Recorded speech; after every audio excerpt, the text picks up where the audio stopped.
नमस्कार।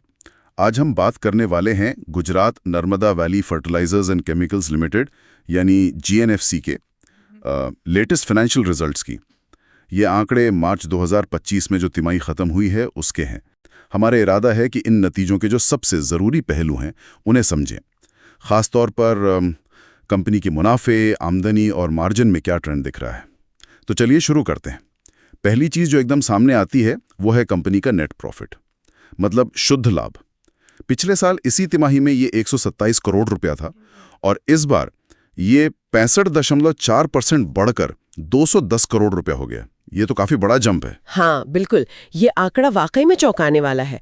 और मजे की बात ये है कि मुनाफे में ये उछाल तब आया है जब कंपनी की आमदनी मतलब रेवेन्यू फ्रॉम ऑपरेशंस उसमें असल में गिरावट हुई है, मामूली सी 2.6% की। अच्छा, रेवेन्यू गिरा है? जी, पिछले साल के 2110 करोड़ रुपए से घटकर ये 2055 करोड़ रुपए रह गया है।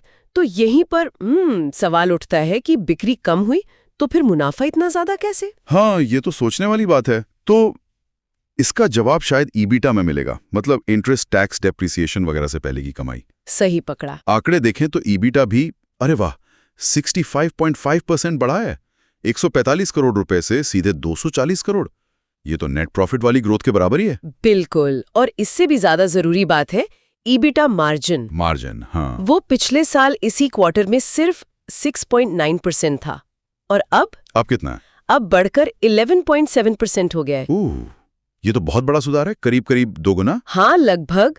और ये सीधे सीधे दिखाता है कि कंपनी की जो ऑपरेशनल एफिशिएंसी है, मतलब कामकाज का तरीका और कॉस्ट मैनेजमेंट, वो कितना बेहतर हुआ है। मतलब कम आमदनी में भी वो हर रुपए की बिक्री पर पहले से कहीं ज्यादा कमा रहे हैं। एग्जैक्टली। साफ संकेत है कि खर्चों पर लगाम कसी गई है या कामकाज बेहतर हुआ है। क्या हमें पता है कि ये बचत कहाँ से आई? मतलब क्या रॉ मटेरियल सस्ता हुआ या कंपनी ने कोई प्रोसेस सुधारा है? पर आम तौर पर ये कई चीजों का नतीजा होता है। हो सकता है कच्चे माल की कीमतें गिरी हो। हाँ, ये मुमकिन है। या फिर कंपनी ने अपने प्रोडक्शन प्रोसेस को स्ट्रीमलाइन किया हो या गैर जरूरी खर्चे कम किए हों। वजह कोई भी हो, नतीजा ये है कि ऑपरेशनल लेवल पर मुनाफा काफी सुधरा है। ठीक है, ये तो हुई कंपनी की बात, लेकिन बाजार ने कैसे रिएक्ट किया? शेयर का क्या हुआ? शुक्रवार को, मतलब 23 मई को, उस दिन शेयर में बहुत हल्की सी बढ़त थी, 0.57% ऊपर जाकर 512.1 पर बंद हुआ। कह सकते हैं कि नतीजों का एक मामूली सा पॉजिटिव असर दिखा। सिर्फ मामूली, जबकि नतीजे इतने अच्छे लग रहे हैं, खासकर मुनाफे के लिहाज से। हाँ, और यहीं पर हमें थोड़ा जूम आउट करके देखना होगा। ये भी ध्यान रखना जरूरी है कि अगर हम इस साल की शुरुआत से देखें, मतलब जनवरी से अब तक, अच्छा, तो इस स्टॉक में असल में 9.5% की गिरावट आई है। ओ, तो इस साल अब तक शेयर गिरा है? जी हाँ, तो ये जो एक तिमाही के अच्छे नतीजे हैं, इन्हें इस बड़े ट्रेंड के साथ रखकर देखना होगा। हो सकता है बाजार अभी भी लॉन्ग टर्म रेवेन्यू ग्रोथ को लेकर थोड़ा शंकित हो, भले ही ये एफिशिएंसी का सुधार अच्छा संकेत है। समझ गया। तो कुल मिला के इस सब का निचोड़ क्या है, अगर संक्षेप में बताना हो?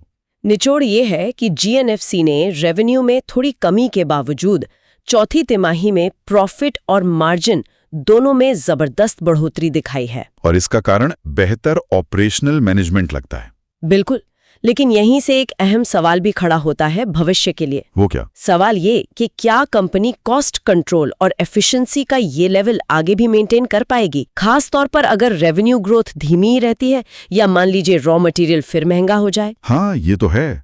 मतलब लागत संभालना और बिक्री बढ़ाना, इन दोनों के बीच बैलेंस बनाना होगा। सही कहा। यही आगे देखने वाली बात होगी। कंपनी के लिए एक बड़ी, क्या कहते हैं, चुनौती भी हो सकती है और मौका भी। Thanks Alina and Gautam for your information. अगर हमारे एक्सपर्ट की एडवाइस आपको सही लगी, वीडियो को लाइक एंड शेयर कर दीजिए, साथ ही साथ हमारे चैनल को सब्सक्राइब कर दीजिए।